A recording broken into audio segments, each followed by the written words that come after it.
sa kanyang panahon. Kahanga-hanga ang mga kabataang kahit napabayaan ng magulang ay nananatiling matatag. At kahit mahirap ay pilit na tinatahak ang tamang landas ng buhay. Mga kaibigan, narito po ang naging karanasan ni Vanessa sa ating dulang sa kanyang panahon. Nay, may notice of disconnection na po tayo sa tubig at ilaw. Bakit sa akin mo sinasabi yan, Lisel? Wala naman akong pera. Yang ama mo ang kausapin mo. Mas malaki kita niyan. Bakit ako tinuturo mo, Mirna? May trabaho ka rin naman. Natalo ako sa sugalang kagabi, kaya wala na akong pera. Mapuputulan tayo ng ilaw at tubig pag hindi po yun nabayaran. O, Tiago, narinig mo yon. Huwag mo munang bigyan ng pera yung babae mo sa biros ng ilang araw. Bayaran mo muna yung tubig at ilaw natin. Bullshit ka! Bakit mo ba ako pinakikilaman, ha? Hindi ko naman pinakikilaman yung pagsusugal mo. Lintik na ito. Nay! Nay! Huwag na po kayo magtalo! Ako na po magbabayad ng ilaw at tubig natin. Ay, totoo ate. Oo, Lisel. Nakasweldo na ako kahapon sa fast food na pinapasukan ko. Ay, salamat naman, anak. Hindi na tayo mapuputulan ng tubig at kuryente. At hindi tayo pagchichismisan ng mga walang magawa dito sa ating lugar. Wala kasing kwenta tong ama nyo eh. Puro bisyo iniintindi. Tay! Walang yaka! Bakit na naman po sinampal si inay, tay? Madaldal kasi ang nanay nyo. Mapagmalinis. Sakit na. Akala mo walang bisyo. Samantalang halos hindi na nga siya kumain dahil sa kasusugal niya. Ikaw na babae ka, ha? Tigilan mo na ako. Sa susunod na daldalan mo pa ako, sisipain na kita!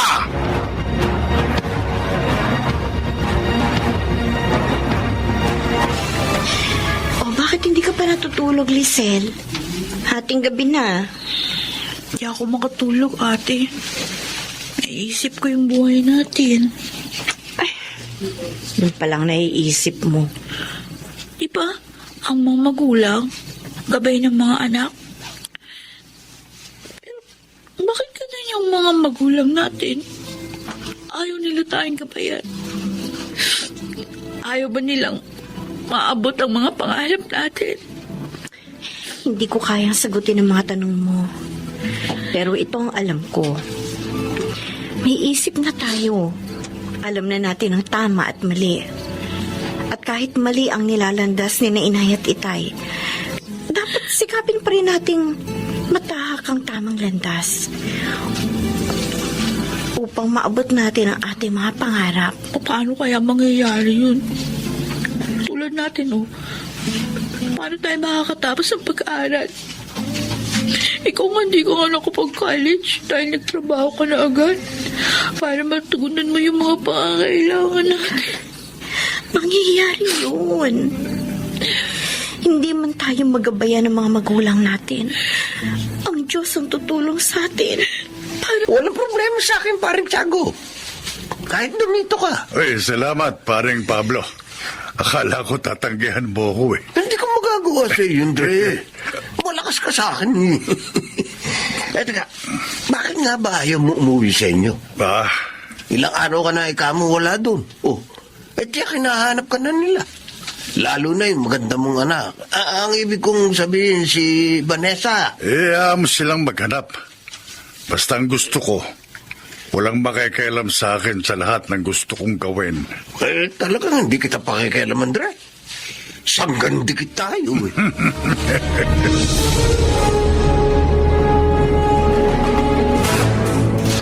Sige na, Vanessa.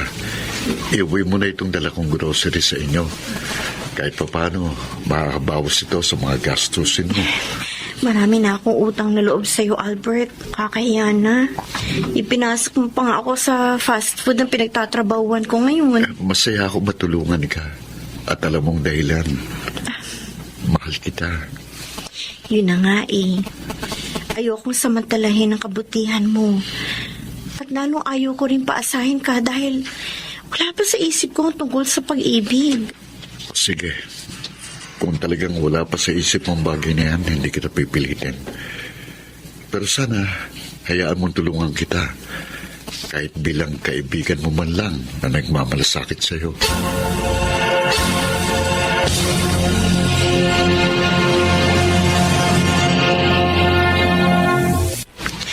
Ilang araw na pong hindi umuwi si Itay, Nay, ah. Ano ngayon? Nay, asawa niyo siya. Di ba kayo nag-aalala? Anong klase ba siyang asawa? Wala namang kwenta. Nagsisisi nga ako kung bakit siya pinakasalan ko eh. Alam mo ba kung bakit ako naging sugarol? Dahil pag nagsusugal ako, nakakalimutan ko yung mga pagtataksil niya sa akin. Kung ba nang alalahanin nung walang ngayon? Baka may bagong kalandian. Sige na, alis na ako. Kanina pa ako hinihintay sa sugalan ni na Aling Ibiang. Diyos ko. Hindi ko po alam kung paano magbabago ang mga magulang ko. Pero kayo po, kaya niyo silang pagbaguhin. Pakiusap po. Liwanagin niyo po ang kanilang isipan. Kailangan po namin sila. Diyos ko.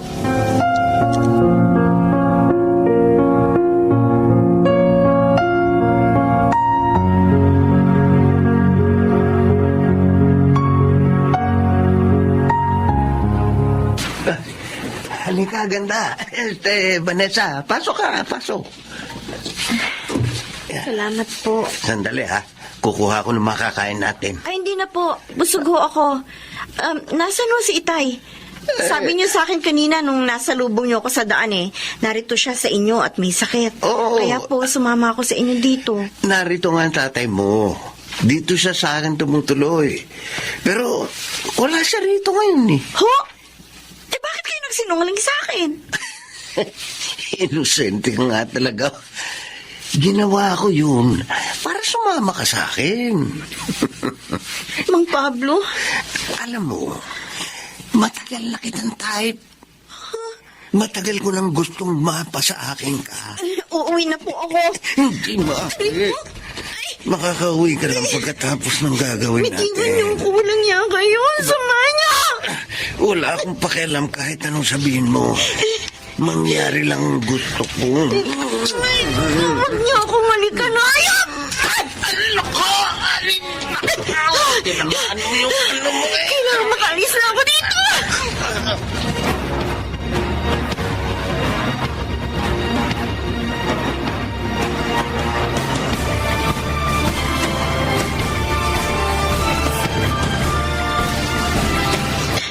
Yun po nangyari, Inay. Salamat na lang. Nakatakas ako sa kanya. Pagkasipa ako sa kanyang ari. Ang walang iyang Pablong yun. Irereklamo natin siya sa mga pulis. Ngayon din. Nangyari dito. Bakit ko umiyak, Vanessa? Mabuti naman. Umuwi ka pa. Ay, Mirna, hindi ikaw ang kausap ko. Dapat ako sumagot dahil ako'y na. Dahil ako makaalis na nga lang. Pinagtangkaan mo ako pagsamantala ng kaibigan niyong as! Si Mang Pablo!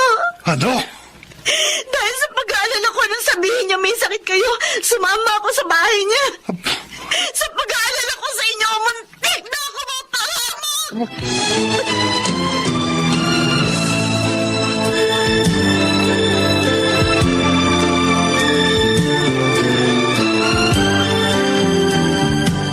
Hayop ka, Pablo! Tama na. Pre, patawad. Natukso lang talaga ako sa anak mo, kaya ako nagawa yun. Ang sabihin mo, ahas ka!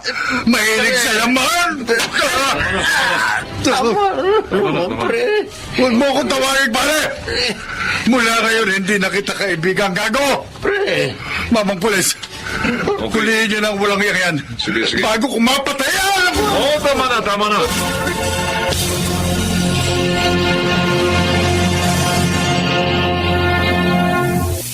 Vanessa! Lisel! Rayali na kayo! Handa na hapunan! Nagluto ako ng sinigang sa bayabas. Ha? Eh, Nay? Totoo po ba ito? Ha? Kayo nagluto? Ay, oo naman, mga anak. At mula ngayon, lagi ko na kayo ipaghahanda ng mga pangangailangan nyo. Talaga po. Nay? Patawarin niyo sana ako sa mga pagkukulang ko, mga anak, ha? Natauhan ako dahil sa nangyari sa iyo, Vanessa. Salamat naman po, Nay.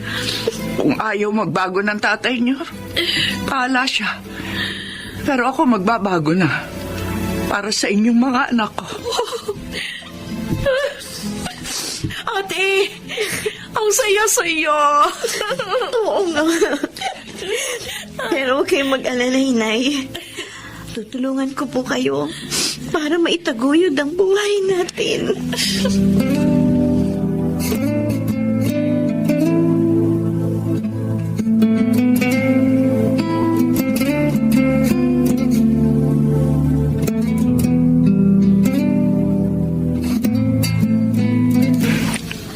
Tay? Oh, bakit ang dami niyong dala? May oo nga. Isang sakong bigas at mga groserya. Para dito sa bahay lahat yan, Vanessa. Birna. Tiago? Patawarin niyo ako. Mahabang panahon ko kayong pinahirapan ng pamilya ko. Wala akong pinahalagaan kundi ang sarili kong hilig. Sana hindi pa huli ang lahat. At matanggap niyo pa rin ako. Oo naman, Tiago. Ako man, namulat na rin sa aking pagkakamali. Birna. Salamat po, Diyos ko. Dininig niyo rin ang aking panalangin.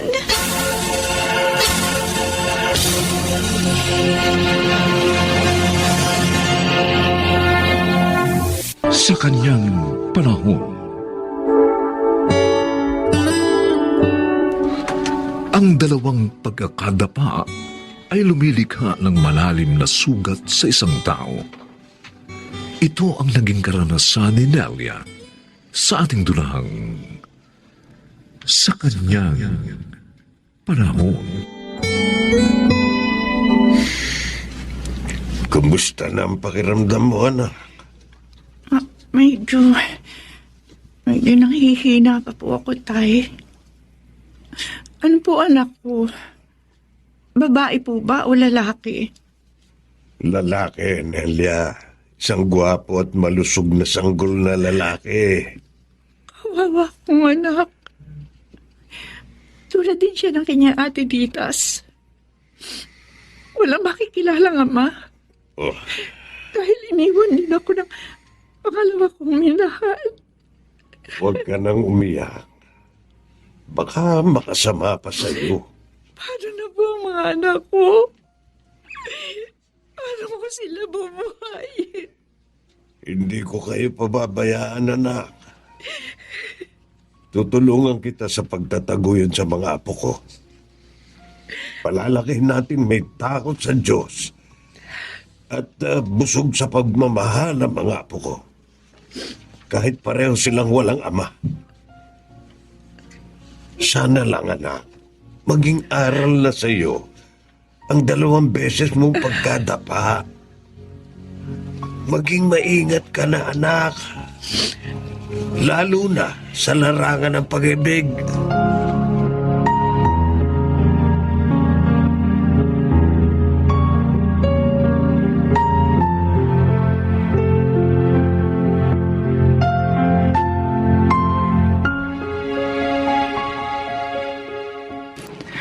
Oh, heto na yung mga order mong ulam, Linda. Salamat sa pagdadala, Nelia. Uy, kumusta na yung karinderya mo? Ayos naman. Medyo malakas yung kita. Kaya nakakapagtabi ako kahit papaano. Paano hindi lalakas ang kita mo? Sabi ni Mang Tomas, hindi lang tanghalian ng tinda mo. May almusal ka na ring tinda. Oo nga eh. Kakahiya naman kasi kay Itay. Kung iaasa ko pa sa kanyang 2 anak ko. At saka, Linda, gusto kong mapaghandaan ang pag-aaral nila. Aba, parang masure na talagang best friend ko Malaki at malalim ang iniwan sugat sa akin. Nang 2 beses kong pagkakamali sa pag-ibig, Linda. Wala ka na bang balak mag-asawa? Marami namang nanliligaw sa'yo. Kayang buhayin ng mga anak mo. Ay, nako. Iyoko muna isipin yun. Ang gusto ko ngayon, ibuhos sa negosyo ko at sa mga anak ko ang aking panahon. Talaga lang, ha? Mahirap ipakipagsapalaran ng mga bata, Linda. Anong kabuang bayad ko sa gagawin mong pagluluto sa birthday ko, Nelia? Ah, naku naman, Masyong. Sobra ng 3,000 tong bayad mo, ah. Sobra pala. Honest ka talaga, ha? Kung iba yun, baka hindi na ibalik pa sa akin. Hindi naman ako ganun, eh. At saka ayoko may masabing hindi maganda sa akin yung mga customer ko. Oh, eto yung sobrang pera mo. Huwag na. Tip ko na sa'yo yan. Para lalo mong sarapan ang mga luto mo. Ah, sige, di. Salamat. Huwag kang mag-alala. Sasarapan ko talaga ang lahat ng ipaluluto mo para hindi ka mapahiya sa mga bisita mo. Yun. Oh, may nag-text sa'yo. Ay, nag-text si Ditas. Sandali lang, ha? Ano? Oh, ano? Bakit bigla kang nag-alala? May nangyari ba sa inyo?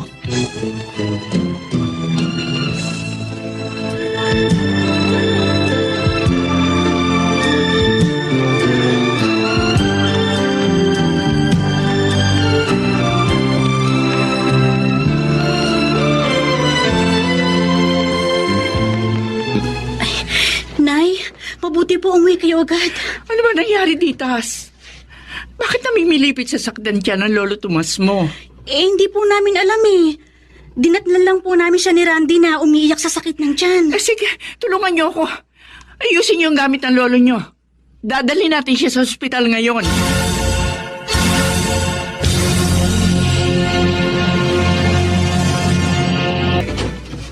Oh, Ditas, ikaw pala. Dala ko na po yung mga ulam natin next nyo, Tita Linda. Akin na. Salamat, ha? Kumusta ng lolo nyo? Nasa ospital pa po. Naroon nga po si Inay. Ha? Sino nagbukas ng karinderya? Kami po ni Randy. Kayo lang? Mabuti kaya nyo. Opo, naturuan na rin po kami ni Inay na magluto eh. Oh. Ano raw bang sakit ni Mang Tomas? May kidney stones daw po. At kailangan daw po ng malaking halaga para magamot yun. Naku, kawawa naman si Mang Tomas.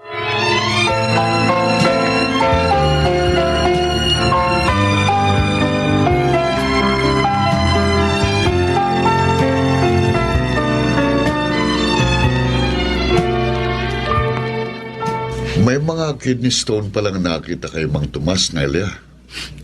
Oo, Masyong eh. Kaya nga gulong-gulong isip ko kung saan ba ako kukuha ng pera para maipagamot si Itay. Huwag kang umiyak. Ayokong mawala sa amin si Itay. Siya naging gabay ko sa pagpalaki sa aking mga anak. Kung papayag ka, ibibigay kong kailangan ng tatay mo. Gagaling siya.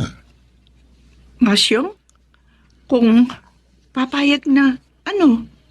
Na maging tayong dalawa. Ha? Nelia, noong pa man gusto na kita. Masyong, kasalanan ang gusto mong mangyari. Kasalanan sa paningin ng tao. Lalo na sa Diyos, dahil may asawa ka. Hindi naman niya malalaman eh. Dahil mas pinili niyang manirahan sa ibang bansa. Kaya nga, minsan sa isang taon lang siya kung umuwi rito. Kahit na. Ayoko nang dagdagan pa ang mga pagkakamali ko sa buhay. Tsaka isa pa, hindi rin matutuwa si Itay. Kung muli ako magkakamali. Bakit bang hirap mong kunin? Kung tutuusin, hindi ka na dapat magpakipot. Dahil dalawa ng anak mo. Hindi ako nagpapakipot. Nagbagong buhay na ako. At aw sa puso ko ang ginawa ko. Ayoko nang ihulog ang sarili ko sa kumunoy ng kasalanan at sana naman, ganon din ang gawin mo. Oh, Masyong, napasyal ka. Linda, kumusta na si Mang Tomas? Ayun, nasa pagamutan pa rin. Sinamahan ko nga si Nelia na lumapit sa isang foundation para sa ibang gastusin ng tatay niya. Bakit mo na itanong? Makikiusap sana ako sa iyo na pakibigay mo kay Nelia ang sobrang ito. Ano to? Parang pera ang laman ng sobring to, Oo, ah. para yan sa pagpapagamot kay Mang Tomas. Pero sinabi na sa'yo ng kaibigan ko na ayaw niya sa gusto mong mangyari. Totoo yun. Kaya nga, namulat ako sa katotohanan eh. Dahil sa matibay niyang paninindigan sa tama. Masyong? Hindi ko na ipipilit sa kanyang damdamin ko. Dito kayo po. Natutuwa ako na nakabalik na akong muli dito sa bahay. Lalo na po kami ng mga apo nyo, Tay. Dahil ngayon, magaling na ho kayo. At makakapiling pa namin ang mahabang panahon. Oo nga, anak. Hindi tayo pinabayaan ng Diyos sa panahon ng pagsubok. Totoo po yun. Kaya naman nagpapasalamat po ako sa Panginoon Diyos. Pinatatag niya ako sa panahon ng pagsubok. Kaya hindi na ako nahulog sa kasalanan. Oo nga, anak.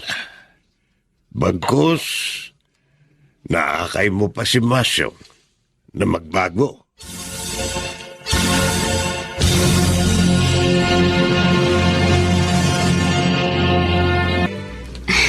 Randy, halika rito. Tulungan mo akong ihahin tong dala kong pandesal tsaka pansit. Dumating ka na pala, Ate Ditas. Bakit? Ano bang meron? At may dala kang merienda. Masaya lang ako. Kasi natanggap ako sa kumpanyang pinuntahan ko. Ha? Talaga, ate? May trabaho ka na? Oo, sabi. Matutulungan ko na si Inay sa pagpapaaral sa'yo. Oy, kaya ikaw ha, pagbutihin mo yung pag-aaral mo. Oo, ate. Wala mo ng girlfriend ha? Oo, promise. Manliligaw lang ako pagtapos na ako sa gusto kong kurso at may trabaho na. At saka, ate, gusto ko rin mapasaya sina inay at lolo. Wow! Ang gaganda ng mga medal mo, Randy. Congratulations, brother. Salamat, ate. Binabati rin kita, anak. Salamat din po, inay. Pero may gusto po akong gawin. Aha? Ito po, para sa inyo. Naku ha, sinabi ko pa yung mga medal mo kay Inay. Bakit? Isinabit mo sa akin ang mga ito, anak. Tanda po yan ng labis kong pagpapasalamat sa inyo. Dahil po sa pagmamahal at pagtataguyod nyo sa amin ni ate. Ginawa ko yun dahil mahal ko kayo. At tungkulin kong itaguyod kayo. Sa abot ng makakaya ko. Hindi po lahat ng ina. Tulad nyo, Nay. Tama po si Randy, Nay. Dahil sa amin hindi na kayo nakapag-asawa. Sa amin nyo ibinuhos ang lahat ng panahon nyo. Kayo talaga magkapatid. Pinapaiyak niyo ko. Kaya dapat lang po napasalamatan namin kayo. At ngayong tapos na rin po ako sa kolehiyo, dalawa na po kami ni ate na mag-aalaga at magpapasaya sa inyo.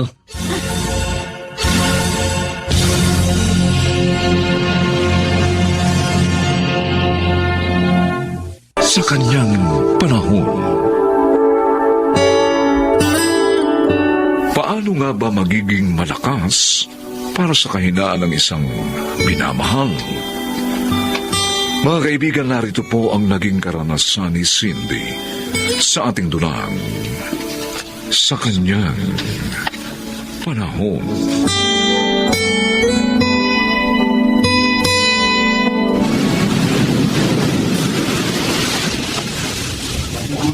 Sige! Eto ako! Oy! Harold! Oh, eto na yung isang banyerang bangos mo. Pwede yan. Nabunuhan ko na eh. Kaya sa akin ka na magbabayad. Ay, naku, salamat talaga, Harold. Buti na lang pinagreserba mo ako na isang banyera. Kung hindi, wala na talaga akong aabutang bangus na mabibili dito sa Fishport. Tanghali na eh. Kailangan talaga maaga ka sa pamimili rito. Oo nga. Yung iba nga dito na natutulog eh sa pag-aabang ng kanilang mga paninda. Kasi naman hindi rin ako makaalis ng maaga sa bahay. Alam mo na, ang dami kong obligasyon. Kaya, salamat talaga palagi sa pagmamalasakit mo, ha? Okay lang yon. Lagi naman ako nandito sa Fishport eh. Kaya lagi kitang may pagre-reserba ng mga paninda. Nasa na yung inarkila mong tricycle? Para maisakay ko na itong mga bangus mo. Ay, dun, sa may gilid ng Fishport pumarada. Tara!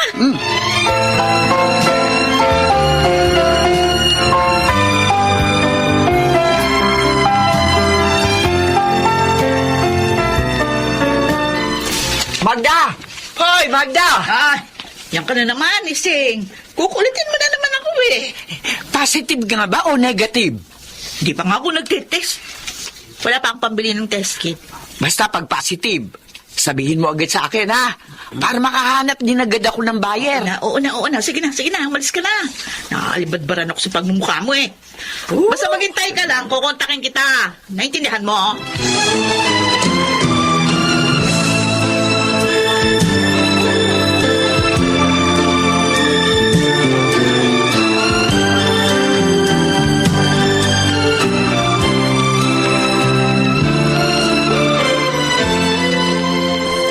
Oh, gabi na.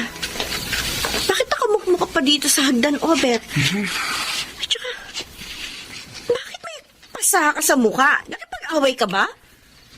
Kinantsawan kasi ako sa labas eh. Na magiging kuya na naman daw ako. Dahil buntis na naman sa inay. Ano ba naman yan sa inay, ate? Ang tatanda na natin, wala pa rin tigil sa pagpapabuntis kung kani-kanino. Nakikipag-away tuloy ako dahil sa kanya eh. Totoo ba yung sinasabi mo? Oo. Dinatan ko nga kaninang suka ng suka sa may lababo eh. Nasaan ngayon si inay? Ano sa kawarto niya? Nakiga sa papag niya. Nanlalata na kasusuka.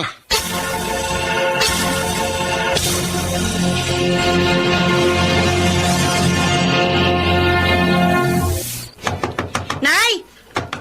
Nay! Buksan niyo ang pinto! Mag-usap tayo, Nay! Ano ba yun, Cindy? Kung makakato ka naman, halos gibain mo na tong pinto ng silid ko. Inay, umamin ka. Buntis ka na naman? Oo. Bakit? May problema? Inay naman!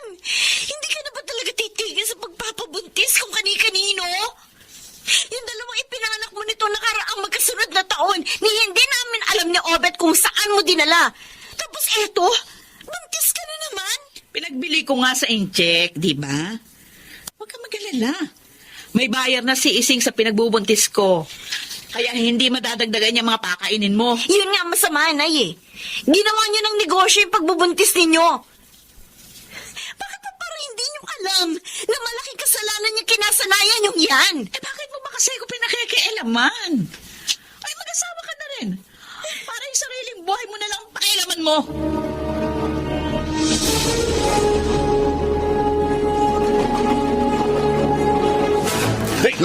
Ano, ha? Bitiwan mo ko.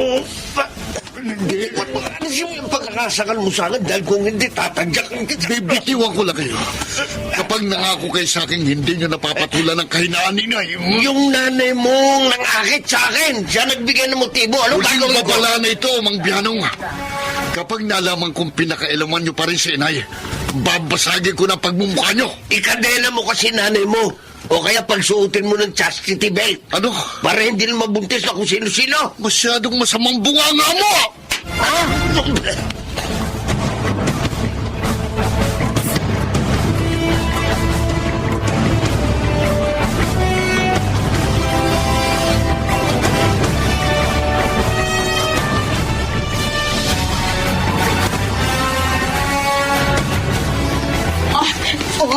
Ising, saan ba talaga ako paanakin? Masakit ng balakang ko. Hirap na ako sa kalalak. Doon sa nakita ko barong-barong sa gilid ng highway. Walang nakatira doon. Kaya safe tayo doon. Sigurado kang kahit sino walang nakasunod sa atin, ha? Oo, wala. Mahirap na. Baka masundan pa tayo dito ni Cindy. Mabubulilyaso tiyak yung mga plano natin. Wala sabi eh. Maniwala ka sa akin, Magda. Ha? Ising, sandali. O ano? Teka, nararamdaman ko basta pumutok na yata ang panabigang ko. Ay, teka, pinili ko. Kailangan makarating muna tayo sa barong-barong. Ano ka ba? Ang anak na yata ako, hindi ko na kaya. Alam mo, Diyos, ata, ayan na, pa sa saluhin. Ay, Diyos ko ha. Paano ko pasasaluhin ng anak mo, Magda?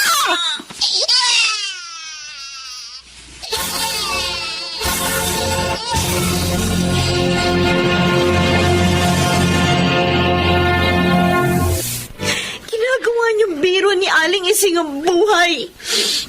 Mabuti na lang may mga barangay tanod na nagawi sa barong-barong sa highway. Nadala ka agad kayo dito sa ospital. Pati na yung sanggol na isinilang niyo. Alam mo, Alam mo kung bakit ako nagkakaganito? Nay, hindi tama. Hindi tama na kapag iniwan kayo ng lalaking nakabuntis sa inyo, ipalalaglag nyo o ipagbibili nyo na lang ang sanggol na dinadala nyo. Para sa kaalaman nyo, Nay, diniretso ko na rin yung buyer ng sanggol na kausap nyo ni Aling Ising. Wala naman akong inasam. Kundi ang makatagpo ng lalaki. Pagmamahal sa akin ng totoo. Eh, ang problema nga, inaanakan lang kayo ng mga natatagpuan ninyo. Pagkatapos, basta na lang itatalikuran. Kaya sana, itigil nyo na yung obsesyon ninyo sa kahanap sa lalaking akala ninyo ay hahango sa inyo sa kahirapan. Pero hindi pala.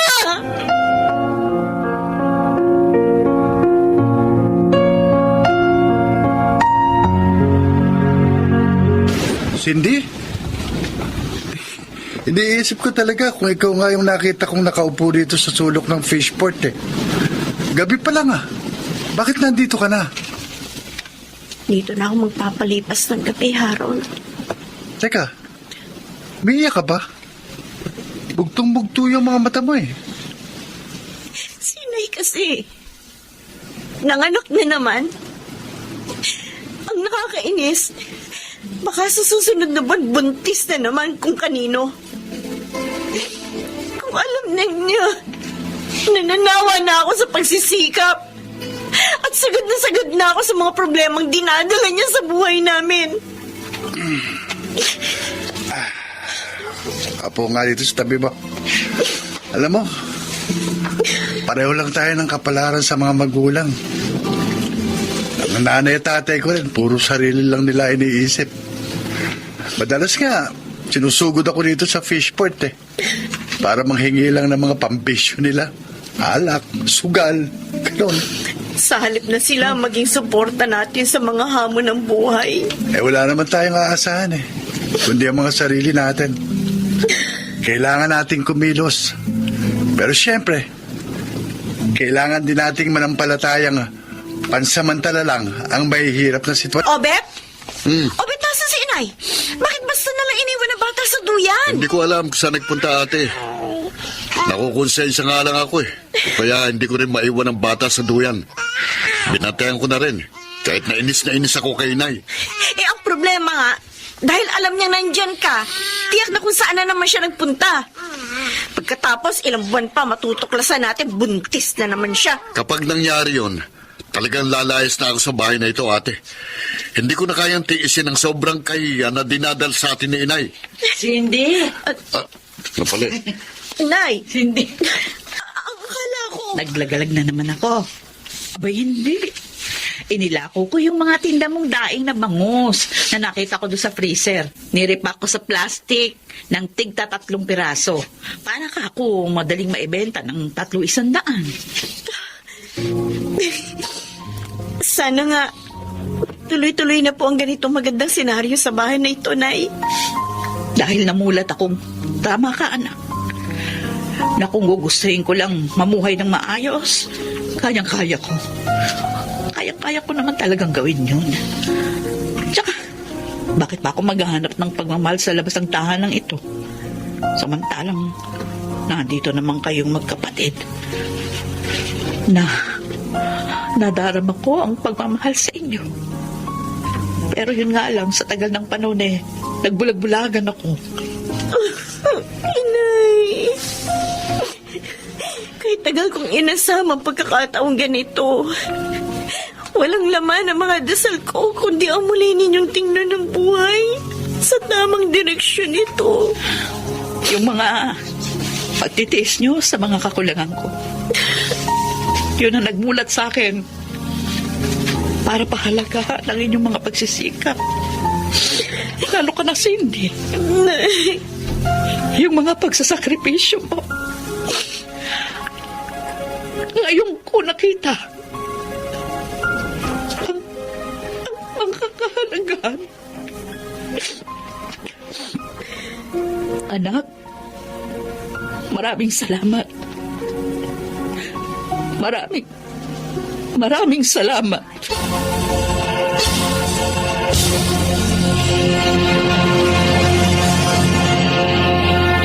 sa kanyang panahon. Naliligaw nga ba ang puso? Bagamat tandaan na palaging may isang taong naghihintay na may kaparehong pangangailangan na mahalin mo rin at magbibigay kahulugan sa lahat ng iyong ginagawa.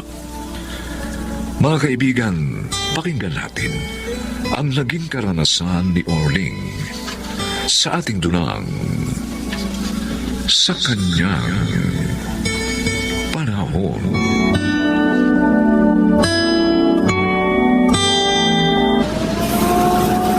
Galing! Aga mo yatang may angkas na asungod dyan sa forklift mo. Ako ba pinariringgan mo, Dado? Ay, bakit?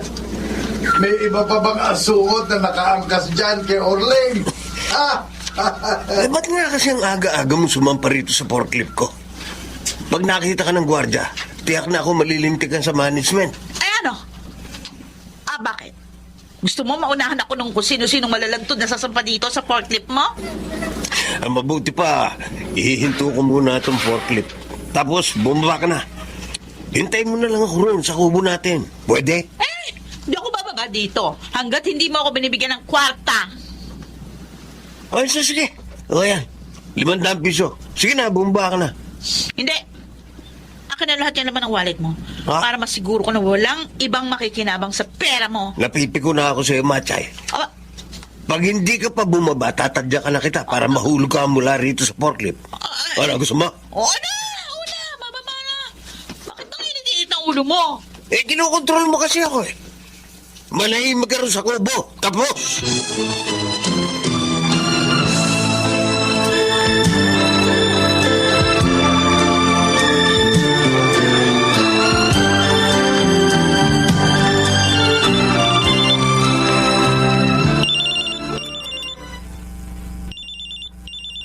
Si Kuya Ronel tumatawag. Hello? Hello, Jenny. Hello, Kuya.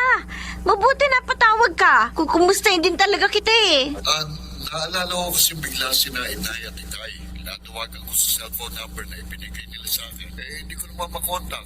Laging out of coverage area ang kanilang linya. Ang totoo nga niyan eh, naisip ko rin silipin ang Itay at Inay sa lumang bahay natin, Kuya. Isang buwan na rin kasi akong hindi nagagawi ron eh. Pagkatapos ng online school ng mga anak ko, pupunta na ako ron. O sige, daanan mo na rin sa money transfer yung perang ipadadala ko, ha? Para maibili mo sila ng mga prutas at iba pa nilang pangailangan. O sige, Kuya, i-text mo sa akin yung mga detalye at ako na ang bahala doon.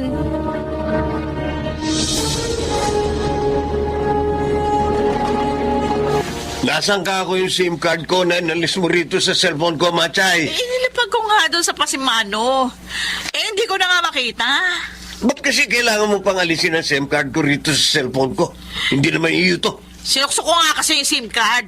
Kausap ko nga yung mga kabarkada ko. Hanapin mo yun. Pag di mo yun na ibalik sa akin, huwag ka na magpapakita dito sa kubo kahit kailan.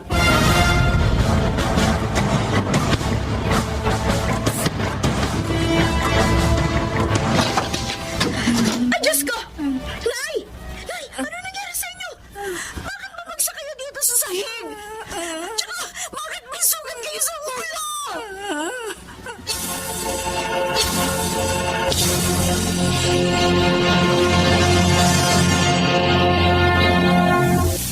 Oh, huwag kayong malikot.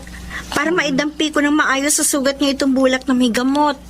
Bigla nga kasing nalabo ang mga mata ko. Kaya hindi ko na rin namalayan.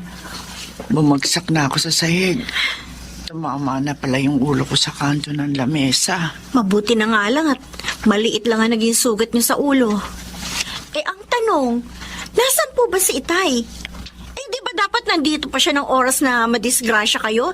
Dahil panggabi siya sa kanyang trabaho? Matagal nang hindi umuwi rito ang tatay mo, Jenny. Ano? Mahigit sa buwan na rin. Yung cellphone na binigay sa amin ng Kuya Ronel mo para makonta kami. Dinala din niya nang umalis siya. Pero bakit hindi niyo sinabi agad sa amin ni Kuya ang tungkol sa hindi pag-uwi ni Itay? Eh, bigla-bigla na rin kasi yung palalabo ng mga mata ko. Kaya nga natatakot akong lumabas. hindi ako makapunta sa inyo. Baka kasi sa labas pa ako abutan. Baka mas madisgrasya pa ako. Hahanapin ko si Itay. Kahit na ano pang dahilan niya, hindi niya kayo dapat iniwan sa ganyang kalagayan.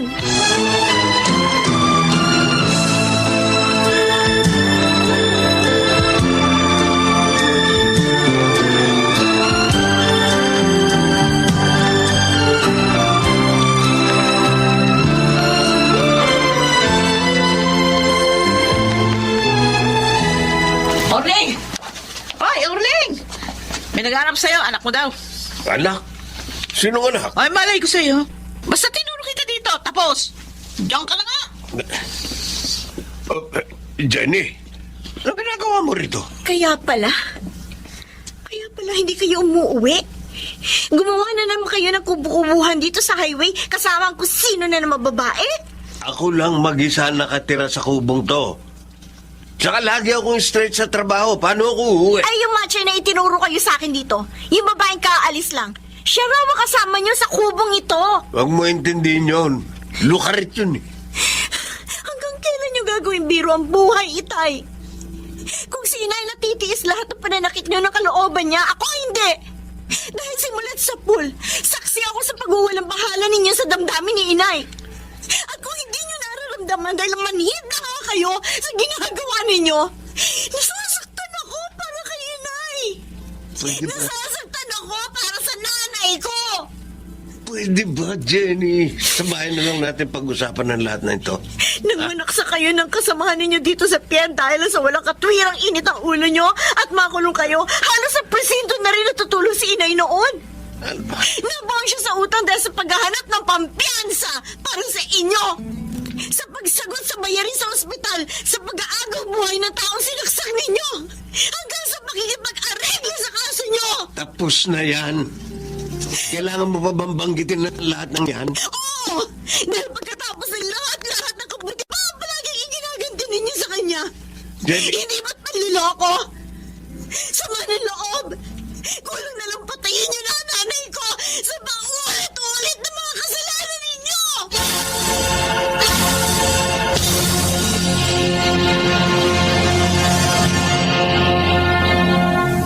Sige, gabayin na yan.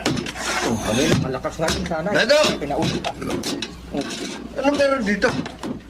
Ba't ginigiba ang kubo-kubo ko? Lahat ng kubo-kubuhan dito sa loob at labas ng pier. Gigibain na talagang lahat, Orling. Ano? Pero bakit? Lilinisin na nga kasi ang buong pantalan. Aalisin na rin lahat ng illegal vendors ng mga tagalabasan. Yung kooperatiba na ang mamamahala sa mga tindahan dito sa loob. Oh, Baka hindi mo pa alam, kasama rin tayo sa mga pagbabagong mangyayari dito sa pier. ano ibig mong sabihin? Aalisin na rin lahat ang matatandang forklift operators. Ha? Papalitan na ng mas bata pa at malalakas ang pangangatawan. Sa akin, ayos lang. Hirap na rin kasi ako sa pag-ooperate ng forklift. At saka, babayaran naman ng management yung mga taong isinerbisyo natin dito. Sisinupin na lang namin ng misis ko yung makukuha kong pera para sa mga importanteng bagay. Kung sa'yo, ganun lang kadali ang pagtanggap sa pagbabago rito sa pantalan. Sa akin, hindi, Dado. Alam mo, Oling, matagal ko nang gustong sabihin ito sa iyo eh. May maayos kang tahanan. May mapagmahal na asawa. At kahit pa may sarili ng pamilya mga anak mo, iniisip pa rin nila ang kapakanan mo. Kaya, ano pa ba ang hinahanap mo sa buhay?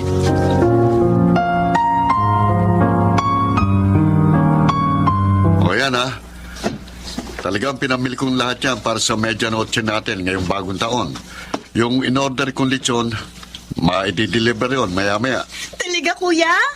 Alam mo bang lechon ang pinaka-request ng mga anak ko mamayang medianoche? At tiyak, hindi lang sa lechon sila matutuwa dahil ito, Aba? may kani-kanya silang sobre na ibibigay ko sa kanila mamayang pagsapit ng bagong taon. Naku, kuya, tiyak na maglululundag sa tuwa ang mga yon kapag naibigay mo na sa kanila ang mga sobre nila. Pero teka, nasan sina Itay at Inay? Abay, sila ang pinakamahalagang dapat makasama natin sa bagong taong ito. Naroroon sila sa balkonahe, kuya. Ha? Mukhang masinsinan ng pag-uusap. Alam mo na, kinasasabikan din nila ang isa't isa.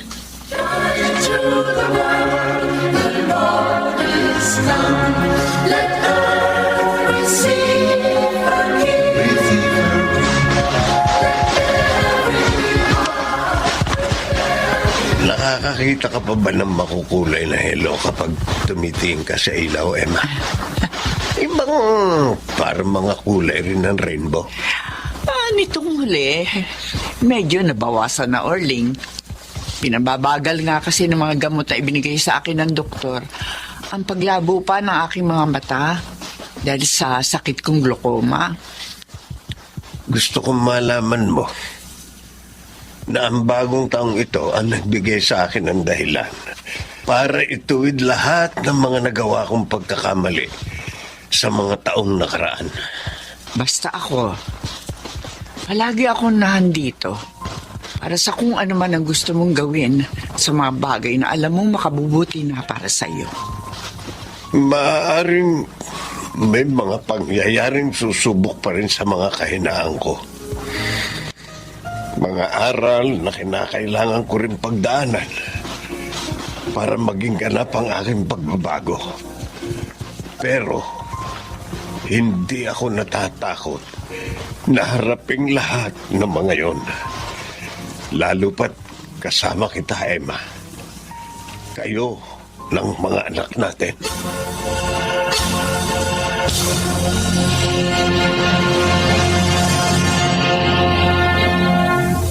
Sa kanyang panahon,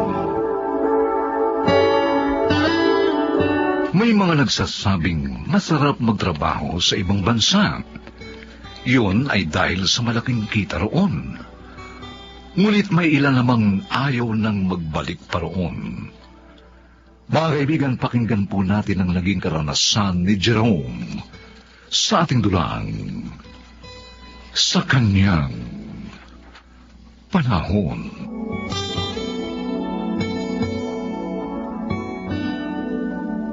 Pupunta ka kamo kina Kuya Mario mamaya. Bakit, Rosel? Dumating na ang kuya ko galing abroad, Jerome. Ha? Tiyak, maraming pasalubong yon, kaya pupunta ako para maambulan. O sige, ikumusta mo na lang ako kay Kuya, ha? Samahan mo na lang kaya ako. Alam mo namang may overtime ako sa trabaho ngayon. Di bukas ka na lang mag-overtime.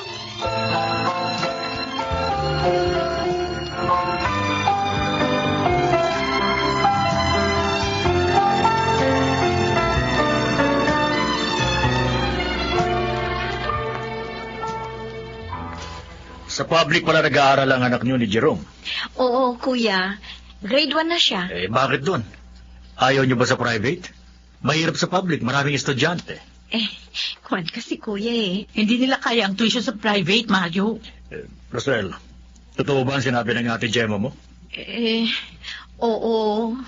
Si Jerome lang kasi nagtatrabaho sa amin Tapos may hinuhulugan pa kaming bahay. Meron ba? May naisip ako para makaluwag-luwag kayo. Ano yun? Sabihin mo kay Jerome, sumama sa akin pag alis ko. Total, nangangailangan sa amin. Ayan, Rosel, ha? Pagkakataon nyo na. Sabihin mo agad yan sa asawa mo para maihanda niya yung kanyang mga papeles. Magkano naman kaya ang gagastusin? Wala kayong alalahanin doon. Salary deduction yun.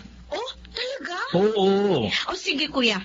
Ate, sasabihin ko kaagad yan sa asawa ko. Pilitin mo siya mag-abroad. Sayang ang opportunity.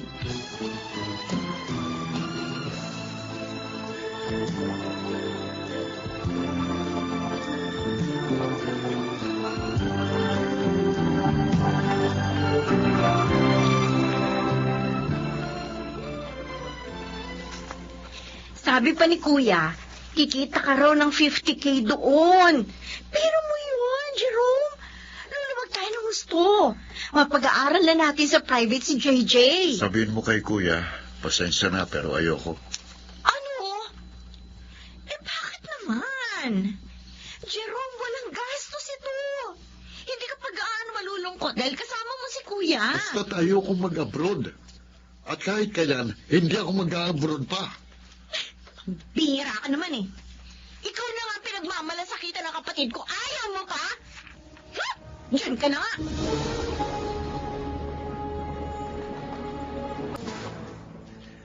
Wala palang diskarte sa buhay ang asawa mo eh. Kaya pala wala kayong asenso. Ay naku, naiinis talaga ako sa kanya, Kuya Mario. Eh, pilitin mo pa rin siya. Kulitin mo. Tama. Malay mo, makumbinsin mo siya. O kaya, tigisin mo. Ha?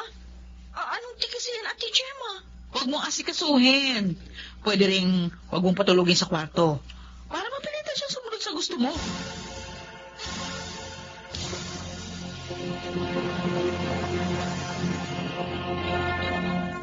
Oh, Jerome, bakit dala mo rito mga damit mo, anak?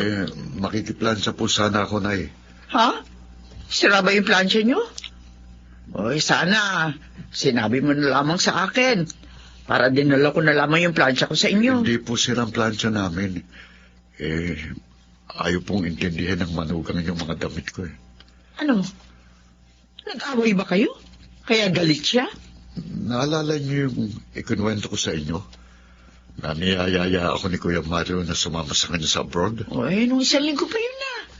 Pinag-aawayan niyo pa rin hanggang ngayon? Pinipilit po ako ng asawa ko. Lagi na akong kinukulit tungkol doon.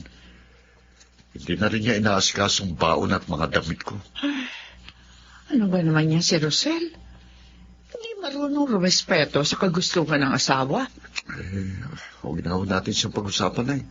Akin na ho yung plansya niyo para makapagsimula na po ako. Jerome, alam ba ni Rosel ang tungkol sa... Hindi po. Ayoko na pong maalala yun.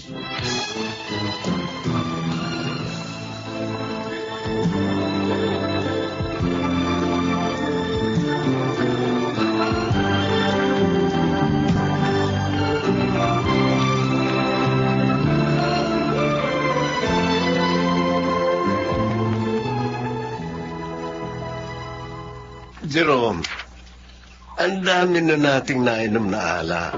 Sa akin, walang problema eh. Dahil narito ako sa bahay namin. Ikaw, magbabiyahe ka pa.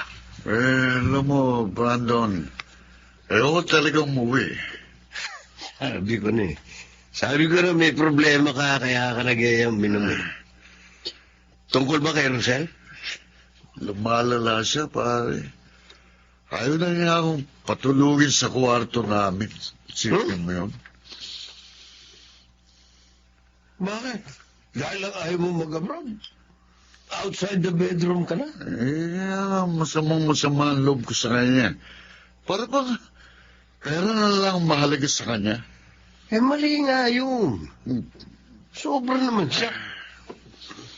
Pero pare, siguro dapat din sabihin mo sa kanya ang talagang dahilan kung bakit ayaw mo nang mag-abroad. Pero pare, ayoko na sanang maalala pang pangit kong karanasan eh.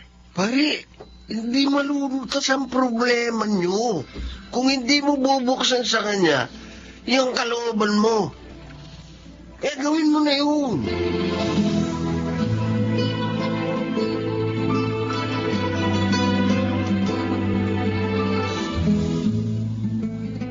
Bakit ka narito? Di ba sabi ko sa'yo, makakapasok ka lang dito sa kwarto kapag pumayag ka nang sumama kay Kuya Mario sa abroad. Bakit mo ba gustong mapalayo ako sa inyo? Yun nga ang ibang mga misis, ayaw na mapalayo sa kanilang asawa nila. Ikaw iba eh. Ipinagtutulakan mo pa akong lumayo. Dahil gusto kong makaipon tayo. Habang wala pa sa high school ang anak natin. Nakakaipon naman tayo kahit papano. Hindi ka pa kontento? Talagang hindi. Dahil ang gusto ko, guminawa naman tayo. Tulad ni na Kuya Mario at Ate Gemma. Pero hindi mangyayari yun eh. Dahil wala ka diskarte sa buhay, walang pangarap. Tumigil ka! Hindi mo alam na sa kalooban ko. Marami kong pangarap para sa ating pamilya. Kaya gano'n na lang ang pagsisikap ko. Mas kikita ka ng gusto kung mangingibang bansa ka. Ano ba ang inaalala mo? Kasama mo naman ang kapatid ko. Hindi dahil kasama ko siya, hindi na ako mapapahamak. Rosel, minsan na akong napahamak. Nung una akong nag-abroad, binata pa ako. At kasama ko pa ang pinsan ko. Ano sabihin? Pinagsamantalahan ako ng amo ko na Arabo.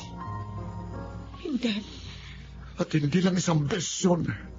Paulit-ulit. Paulit-ulit kong naranasan ang nakadidiring pangyayaring yun. At hindi lang isang beses yun. Kaya ayoko na sanang maalala yun. Pero pinilit mo kong muling alalahanin. Ipinagtapat mo na pala sa kanya. Opo, Nay. Pero bakit mo siya iniwan? Bakit ka umalis sa inyong bahay? Dahil nasaktan na naman ako. At gusto ko pong makalimot. Naunawaan ko na. Tama yung ginawa mo.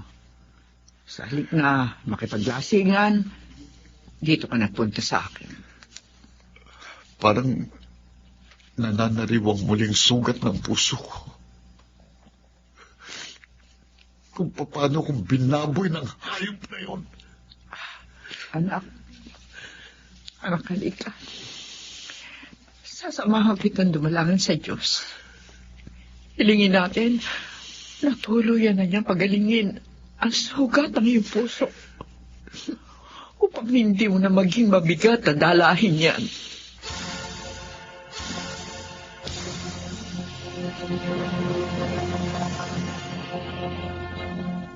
Iyon pala ang nangyari kay Jerome. Kawawa naman si Bayaw. Nakukonsensya ako, kuya. Dahil ako pa ang naging dahilan para masaktang muli ang asawa ko. Ako rin, Rosel. May kasalanan din ako dahil sinusulan kita. Tinuruan kitang inisin at kulitin si Jerome para mapapayag mo. Nasaan ngayon ang asawa mo, Rosel? Wala siya sa bahay, kahapon pa. Umalis siya matapos ipagtapat sa akin ang lahat. Kung naroon siya kina Nanay Choling, puntahan mo siya. Humingi ka ng tawad para maayos na ang problema ninyo. Tama ang kuya mo. Kapag nasa inyo na siya, saka naman kami pupunta doon. Para humingi rin ng tawad.